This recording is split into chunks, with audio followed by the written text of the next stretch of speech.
Hola, buenos días. Me llamo Winleya Tinebroso.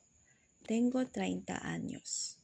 Trabajo como profesora y actualmente estoy afiliada a Hingoog City United Colleges. Vivo en Hingoog City, Pilipinas. Estoy estudiando el doctorado porque quiero ampliar mis conocimientos, mejorar mis habilidades profesionales y contribuir más a la educación. Bonjour, je m'appelle Winleya Tinebroso.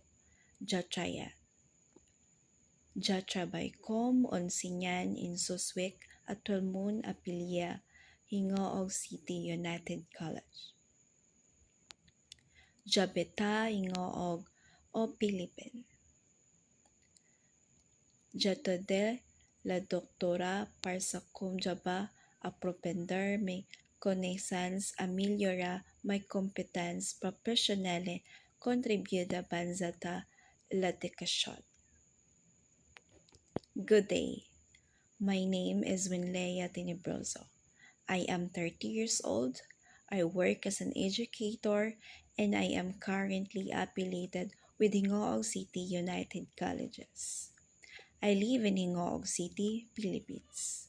I am pursuing a doctorate because I want to expand my knowledge, improve my professional skills, and contribute more to education and inspire my students with their professional growth or professional development.